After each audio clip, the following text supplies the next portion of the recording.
Assalamualaikum warahmatullahi wabarakatuh. Alhamdulillahirabbil alamin. Wabihi nasta'in ala umuri dunya wadin. Assalatu wassalamu ala asrofil anbiya'i wal mursalin wa ala alihi wa sahbihi ajmain. Rabbi shrahli sodri wa yassirli amri wahlul 'uqdatam min lisani yafqahu qauli. Amma ba'du. Marilah kita panjatkan puji syukur kehadirat Ilahi Rabbi yang telah memberikan kita beribu-ribu kenikmatan, baik nikmat iman dan Islam maupun nikmat sehat walafiat. Sehingga pada hari ini kita dapat menyelesaikan tugas presentasi ini dengan baik. Salawat beserta salam semoga terlimpahkan kepada Nabi kita Muhammad SAW yang telah membawa kita dari zaman jahiliyah ke zaman terang benderang seperti sekarang ini. Juga kepada keluarganya, sahabat, dan para pengikutnya, serta kepada kita semua sampai yaumil akhir. Sebelumnya, izinkanlah kami memperkenalkan diri. Assalamualaikum warahmatullahi wabarakatuh. Perkenalkan, nama saya Dina Farani dari kelompok 1 dari program studi jurnalistik kelas 1D, ingin mempresentasikan dengan materi yang berjudul Al-Quran sebagai sumber ajaran Islam yang pertama. Di sini saya bersama teman saya yang bernama saya Fadal Atori dari Prodi Penerbitan Jurnalistik kelas 1D. Saya dari kelompok 1 ingin mempresentasikan mengenai Al-Quran sumber hukum Islam yang pertama. A'udzu billahi minasyaitonir rajim. Bismillahirrahmanirrahim. Fala uqsimu bimawaqi'in nujum wa innahu laqasamun law ta'lamuna azim. Innahu laqur'anun karim fi kitabim maknun la yamassuhu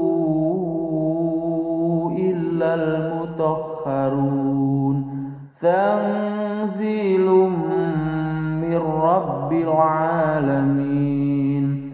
Afa bihadzal hadisi antum mudhinun wa taz'aluna rizqakum annakum tukazzibun. Falaula idza balaghatil hulquma wa antum hina idzin tanzurun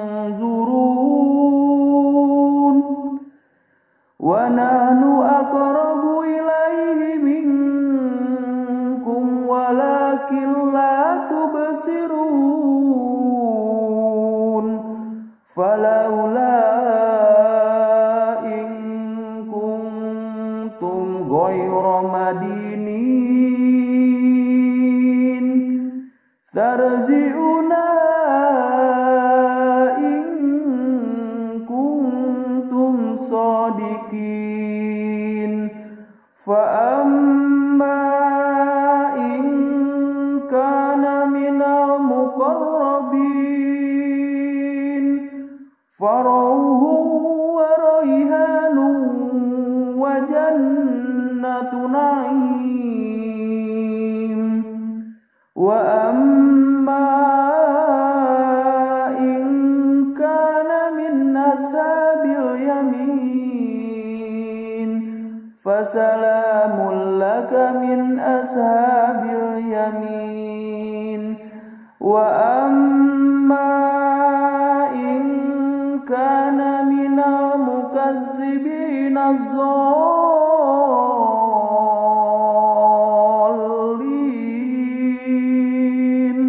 fanuzulum min hamim wa tasliyatu zahim. Inna hadza lahuwal haqqul yakin.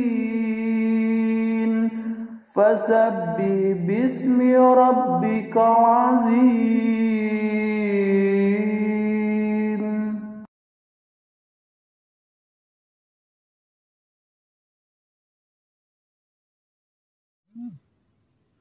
Kandungan Surat Al-Waqiah. Seluruh umat Islam tentu meyakini bahwa Al-Quran adalah kitab suci yang diturunkan Allah kepada Nabi terakhir, Muhammad SAW. Namun, tidak banyak yang menyadari bahwa Allah Subhanahu wa Ta'ala menurunkan Al-Quran sebagai panduan hidup dan solusi problematika pada umumnya. Di antara surat yang memiliki keistimewaan dan kelebihan sebagai solusi hidup adalah surat Al-Waqiah. Masyarakat pada umumnya mengenal surat ini dengan sebutan surat 1000 dinar, dengan anggapan surat ini adalah pintu rezeki bagi yang membacanya. Menurut Al-Hasan Al-Basri, surat Al-Waqiah digolongkan sebagai surat Makkiyah, tanpa pengecualian.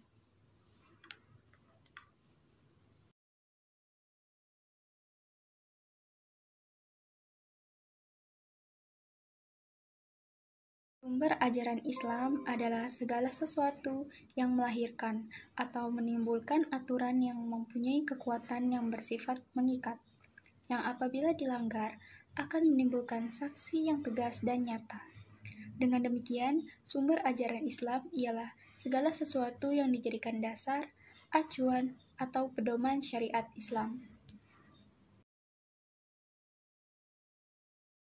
Sebagai sumber ajaran Islam yang pertama. Secara etimologi, Al-Quran berasal dari kata qara, yaqra'u atau Qur'anan yang berarti mengumpulkan al-jamu dan menghimpun al-damu. Sedangkan secara etimologi syariat, Al-Quran adalah kalam Allah Ta'ala yang diturunkan kepada Rasul dan penutup para nabinya, Muhammad SAW. Diawali dengan surat Al-Fatihah dan diakhiri dengan surat An-Nas. Al-Quran merupakan kitab suci yang diturunkan oleh Allah Subhanahu wa Ta'ala kepada Nabi Muhammad melalui perantara para malaikat Jibril secara berangsur-angsur. Masa Al-Quran diturunkan yaitu Nabi Muhammad SAW diangkat menjadi Rasul pada usia 40 tahun dan wafat pada usia 63 tahun. Al-Quran diturunkan oleh Allah Subhanahu wa Ta'ala secara berangsur-angsur selama kurun waktu 22 tahun, 2 bulan, 22 hari. Al-Quran terdiri atas 414 surat dan 6.666 ayat. Wahyu pertama adalah Quran surat Al-Alaq ayat 1 sampai dengan 5. Berkhawat di Gua Hiro pada 17 Ramadan 41 malam Lailatul Qadar. Ayat terakhir Al-Maidah ayat 3, sedang wukuf di Arafah pada 9 Zulhijjah 63 Hijriah. Al-Quran dijadikan sebagai landasan nilai bagi umat Islam dalam menentukan hukum suatu tindakan, menunjukkan dan menuntunnya kepada jalan menuju tujuannya, dan menjelaskan tentang hakikat kehidupan manusia dalam hubungan dengan sesamanya, lingkungan, dan dengan Tuhannya. Selanjutnya adalah mengenai pokok-pokok kandungan dalam Al-Quran. Apa aja sih kandungan yang ada di dalamnya? Pertama, petunjuk mengenai akidah yang harus diyakini oleh manusia. Yang kedua, petunjuk mengenai syariah, yaitu jalan yang harus diikuti oleh manusia dalam berhubungan dengan Allah dan dengan sesama insan. Yang ketiga, petunjuk tentang akhlak. Yang keempat, kisah-kisah umat manusia di zaman lampau. Yang kelima, berita tentang zaman yang akan datang, yakni zaman kehidupan akhir manusia. Dan yang keenam, hukum yang berlaku bagi alam semesta. Selanjutnya adalah keutamaan Al-Quran ditegaskan dalam sabda Rasulullah. Keutamaan Al-Quran ditegaskan dalam sabda Rasulullah antara lain.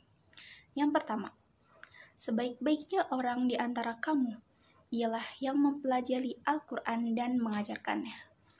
Yang kedua, umatku yang paling mulia adalah hufaz atau penghafal Al-Quran. Yang ketiga, orang-orang yang mahir dalam Al-Quran beserta malaikat-malaikat yang suci dan mulia.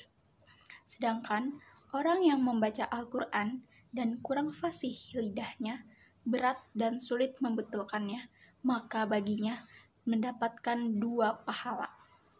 Yang keempat, sesungguhnya Al-Quran ini adalah hidangan Allah. Maka pelajarilah hidangan Allah tersebut dengan kemampuanmu. Yang kelima, bacalah Al-Quran sebab di hari kiamat nanti akan datang Al-Quran sebagai penolong bagi pembacanya. Selanjutnya adalah Al-Quran mengandung 3 komponen dasar hukum. Al-Quran mengandung 3 komponen dasar hukum sebagai berikut. Yang pertama, ada hukum i'tiqadiyah, yakni hukum yang mengatur hubungan rohani manusia dengan Allah Subhanahu wa Ta'ala dan hal-hal yang berkaitan dengan akidah atau keimanan. Hukum ini tercermin dalam rukun iman. Ilmu yang mempelajari disebut ilmu tauhid, ilmu ushuluddin, atau ilmu kalam. Yang kedua, ada hukum amaliyah, yakni hukum yang mengatur secara lahiriah hubungan manusia dengan Allah Subhanahu wa Ta'ala, antara manusia dengan sesama manusia, serta manusia dengan lingkungan sekitar. Hukum amaliyah ini tercermin dari rukun Islam dan disebut hukum syara' atau syariat, adapun ilmu yang mempelajarinya disebut sebagai ilmu fikih. Selanjutnya yang ketiga ada hukum khuluqiyah, yakni hukum yang berkaitan dengan perilaku normal manusia dalam kehidupan baik sebagai makhluk individu, makhluk sosial. Hukum ini tercermin dalam konsep ihsan. Adapun ilmu yang mempelajarinya disebut sebagai ilmu akhlak atau tasawuf. Selanjutnya adalah fungsi Al-Quran. Ada berapa sih fungsi Al-Quran? Yaitu ada 7. Yang pertama, Al-Huda. Al-Huda sebagai petunjuk. Petunjuk bagi orang-orang yang bertakwa, petunjuk bagi orang-orang yang beriman. Yang kedua ada Al-Shifa atau obat. Sebagai obat bagi penyakit-penyakit yang ada di dalam dada. Yang ketiga ada Al-Furqan atau pembeda, yaitu untuk membedakan dan bahkan memisahkan antara yang hak dan yang batil. Yang keempat ada Al-Mu'izah atau nasihat. Dalam Al-Quran dikatakan bahwa ia berfungsi sebagai nasihat bagi orang-orang yang bertakwa. Yang kelima, sebagai pemberi kabar gembira, dan yang keenam, sebagai peringatan, dan yang terakhir adalah sebagai pelajaran. Selanjutnya, ada 3 peranan Al-Hadis di samping Al-Quran. Ada 3 peranan Al-Hadis di samping Al-Quran sebagai sumber agama dan ajaran Islam, yakni sebagai berikut. Yang pertama, menegaskan lebih lanjut ketentuan yang terdapat dalam Al-Quran. Misalnya, dalam Al-Quran terdapat ayat tentang sholat, tetapi mengenai tata cara pelaksanaannya dijelaskan oleh Nabi. Yang kedua, sebagai penjelas isi Al-Quran. Di dalam Al-Quran, Allah memerintahkan manusia mendirikan sholat. Namun, di dalam kitab suci, tidak dijelaskan banyaknya rakaat, cara rukun, dan syarat mendirikan sholat. Nabilah yang menyebutkan sambil mencontohkan jumlah rakaat sholat, cara, rukun, dan syarat mendirikan sholat. Yang ketiga, menambahkan atau mengembangkan sesuatu yang tidak ada atau samar-samar ketentuannya di dalam Al-Quran. Sebagai contoh, larangan Nabi mengawini seorang perempuan dengan bibinya. Larangan ini tidak terdapat dalam larangan-larangan perkawinan di surat An-Nisa. Namun, kalau dilihat hikmah larangan itu jelas bahwa larangan tersebut mencegah rusak atau putusnya hubungan silaturahmi antara 2 kerabat dekat yang tidak disukai oleh Islam. Quran sebagai mukjizat. Dalam bahasa Arab, mukjizat berasal dari kata aj yang berarti lemah. Kebalikan dari kudroh yang berarti kuasa.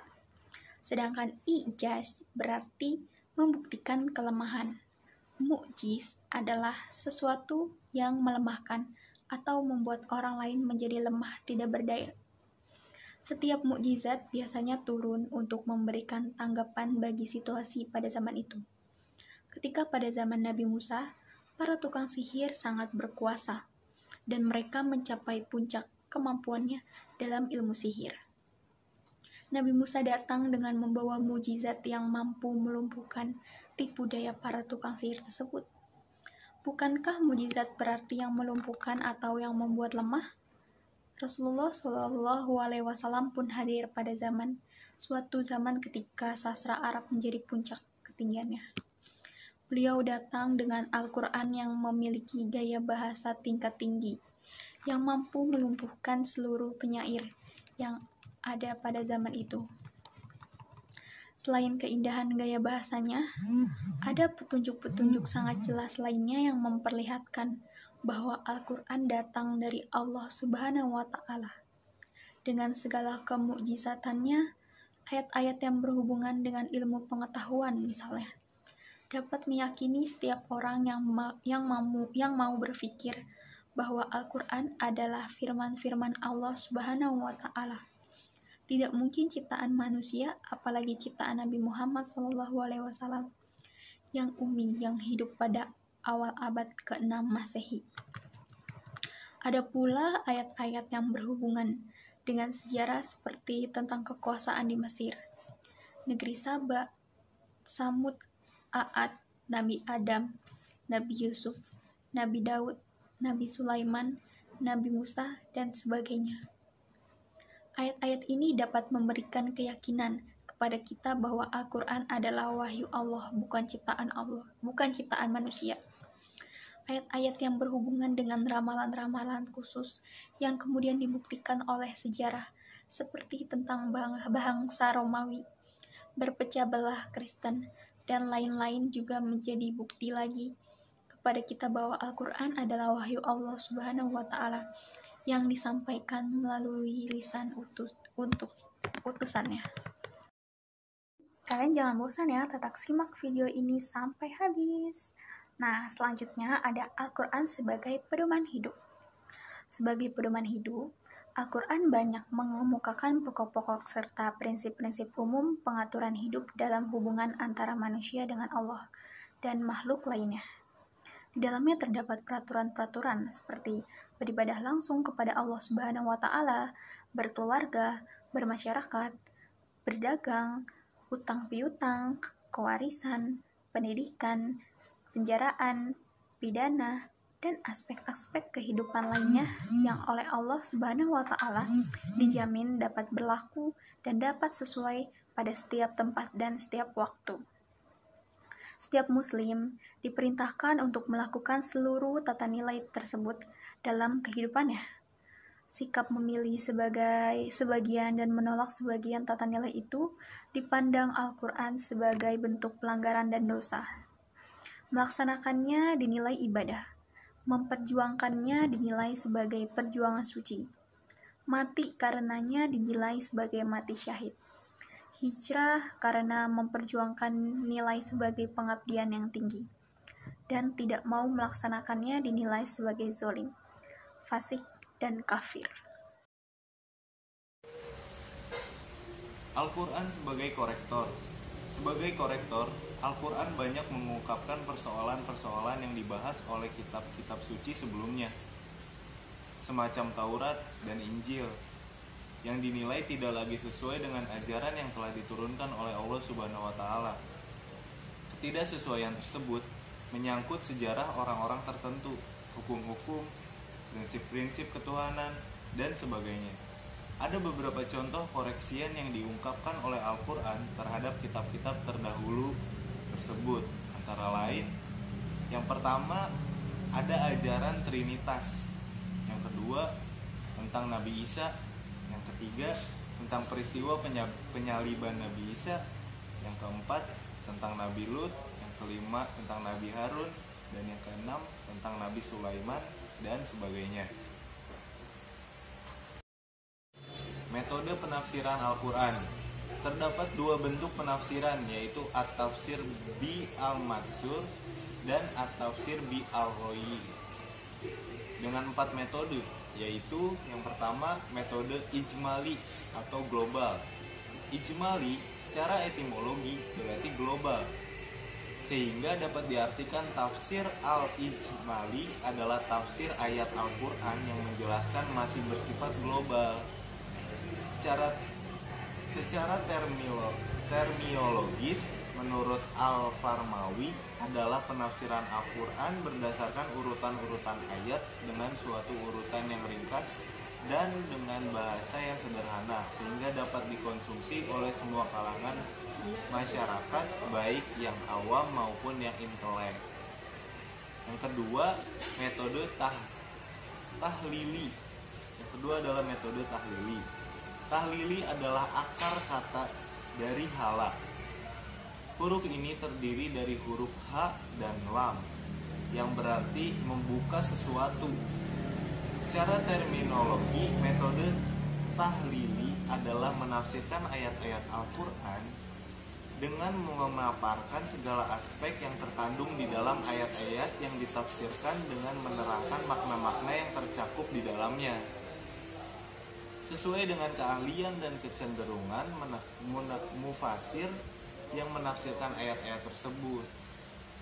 Ia menjelaskan dengan pengertian dan kandungan lafaz-lafaznya, hubungan ayat-ayat, hubungan surat-suratnya, asbabun muzulnya, hadis-hadis yang berhubungan dengan pendapat para mufasir terdahulu yang diwarnai oleh latar belakang pendidikan dan keahliannya. Yang ketiga, metode makarin. Metode makarin atau komparatif atau perbandingan. Secara etimologis, kata makarin merupakan bentuk isim al-fa'il dari kata garana. Maknanya adalah membandingkan antara dua hal. Jadi dapat dikatakan tafsir makarin adalah tafsir perbandingan. Secara terminologis adalah menafsirkan sekelompok ayat Al-Quran atau suatu surat tertentu dengan cara membandingkan antara ayat dengan ayat, atau antara ayat dengan hadis, ataupun antara pendapat ulama tafsir dengan menonjolkan aspek-aspek perbedaan tertentu dari objek yang dibandingkan. Nah, yang keempat adalah metode maudhui ataupun tematik. Kata maudhui ini dinisbahkan kepada kata al-maudhui. Artinya adalah topik untuk materi suatu pembicaraan atau pembahasan secara semantik. Jadi tafsir maudhui adalah tafsir ayat Al-Quran berdasarkan tema atau topik tertentu. Jadi para mufasir mencari tema-tema atau topik-topik yang berada di tengah-tengah masyarakat atau berasal dari Al-Quran itu sendiri ataupun yang lain-lainnya. Sumber utama rujukan tafsir Al-Quran. Secara garis besar ada 3 sumber utama yang dirujuk oleh para sahabat dalam menafsirkan Al-Quran. Yang pertama, Al-Quran itu sendiri, karena kadang-kadang satu hal yang dijelaskan secara global di satu tempat dijelaskan secara lebih terperinci di ayat yang lain. Yang kedua, Rasulullah SAW semasa masih hidup, para sahabat yang bertanya langsung kepada beliau tentang makna suatu ayat yang tidak mereka pahami atau mereka berselisih paham tentangnya. Nah, yang ketiga, ijtihad dan pemahaman mereka sendiri. Karena mereka adalah orang-orang Arab asli yang sangat memahami makna perkataan dan mengetahui aspek kebahasaannya, tafsir yang berasal dari para sahabat ini dinilai mempunyai nilai tersendiri menurut jumhur ulama, karena disandarkan pada Rasulullah SAW, terutama pada masalah asbabun nuzul. Sedangkan pada hal yang dapat dimasuki roi, maka statusnya terhenti pada sahabat itu sendiri selama tidak disandarkan pada Rasulullah SAW. Sumbangan Al-Quran untuk memahami kitab suci lain. Secara garis besar, Islam memang dapat memahami kitab suci lain, walaupun kebanyakan orang pada umumnya tidak menyukai agama lain. Misalnya Kristen, Buddha, Hindu, dan sebagainya. Akan tetapi manusia itu cuma salah arah, dan kita sebagai umat Islam wajib memberitahukan mana yang benar dan mana yang salah. Karena Islam selalu mengedepankan kejujuran, kebaikan, dan sebagainya.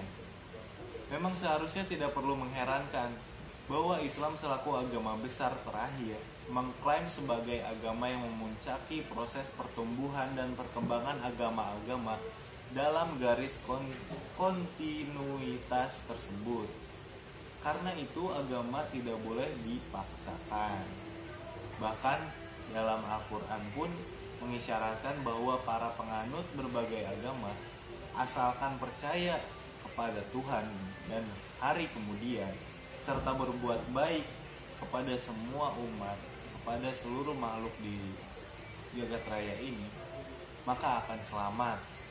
Dijelaskan pada surat Al-Baqarah ayat 62 dan Al-Maidah ayat 26. Al-Quran sebagai kalamullah. Kalam atau perkataan Allah Subhanahu wa taala yang diwahyukan kepada Nabi Muhammad SAW melalui malaikat Jibril dengan lafaz dan maknanya. Al-Quran sebagai kitab Allah menempati posisi sebagai sumber pertama dan utama dari seluruh ajaran Islam dan berfungsi sebagai petunjuk dan pedoman bagi umat manusia dalam mencapai kebahagiaan hidup di dunia maupun di akhirat. Al-Quran menurut bahasa berarti bacaan. Di dalam Al-Quran sendiri ada pemakaian kata Quran dalam arti demikian sebagaimana tersebut dalam ayat 17-18 surat 75 Al-Makkiyah. Artinya, sesungguhnya atas tanggungan kamilah mengumpulkannya di dadamu dan membuatmu pandai membacanya. Ayat ke-18, apabila kami telah selesai membacakannya, maka ikutilah bacaannya itu. Imam Jalaluddin Asyuti di dalam bukunya yang bernama Itmam al-Diroyah menyebutkan definisi Al-Quran. Artinya, Al-Quran ialah firman Allah yang diturunkan kepada Nabi Muhammad SAW untuk melemahkan pihak-pihak yang menentangnya, walaupun hanya dengan satu surat saja. Adapun unsur-unsur penting yang disebutkannya dalam definisi sifat Al-Quran itu sebagai berikut. Yang pertama, firman Allah. Yang kedua, diturunkan kepada Nabi Muhammad. Yang ketiga, berfungsi sebagai mukjizat. Wahyu Allah Subhanahu wa taala yang diturunkan kepada nabi-nabinya adalah suatu ilmu yang dikhususkan untuk mereka, dan dengan tidak dipelajari, kumpulan wahyu yang diturunkan kepada Nabi Muhammad SAW disebut Al-Quran, yang merupakan pembawa rahmat bagi seluruh alam semesta dan petunjuk bagi manusia dalam hidup dan kehidupannya. Wahyu turun dalam berbagai cara, seperti malaikat Jibril langsung datang menyerupai manusia, ataupun berupa suara atau gemuruh ataupun lonceng. Ulumul Quran. Secara etimologi, kata ulumul Quran berasal dari bahasa Arab yang terdiri dari dua kata, yaitu ulum dan Al-Quran. Kata ulum adalah bentuk jamak dari kata ilmu, yang berarti ilmu-ilmu. Kata ulum yang disandarkan kepada kata Al-Quran telah memberikan pengertian bahwa ilmu ini merupakan kumpulan sejumlah ilmu yang berhubungan dengan Al-Quran, baik dari segi keberadaannya sebagai Al-Quran maupun dari segi pemahaman terhadap petunjuk yang terkandung di dalamnya. Ada beberapa contoh dari ulumul Quran. Yang pertama, ulumul Quran menurut Asyuyuti dalam kitab Itmamu al-Diroyah.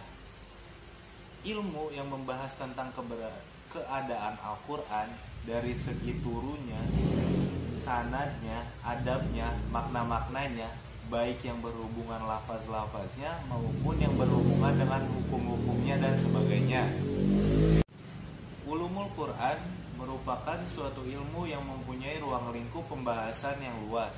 Ulumul Quran meliputi semua ilmu yang ada kaitannya dengan Al-Quran, baik berupa ilmu-ilmu agama seperti ilmu tafsir maupun ilmu-ilmu bahasa Arab. Di samping itu, masih banyak ilmu-ilmu yang tercakup di dalamnya. Secara garis besar, ilmu Al-Quran terbagi dua pokok bahasan, yaitu yang pertama, ilmu yang berhubungan dengan riwayat semata-mata, seperti ilmu yang membahas tentang macam-macam qiraat, tempat turunnya ayat-ayat Al-Quran, waktu-waktu turunnya dan sebab-sebabnya. Yang kedua, ilmu yang berhubungan dengan diroyah, yakni ilmu yang diperoleh dengan jalan penelaahan secara mendalam, seperti memahami lafaz yang gharib dalam kurung asing, serta mengetahui makna ayat-ayat yang berhubungan dengan hukum. Pertumbuhan dan perkembangan ulumul Quran menjelma menjadi suatu disiplin ilmu melalui proses secara bertahap dan sesuai dengan kebutuhan dan kesempatan untuk membenahi Al-Quran dari segi keberadaannya dan segi pemahamannya.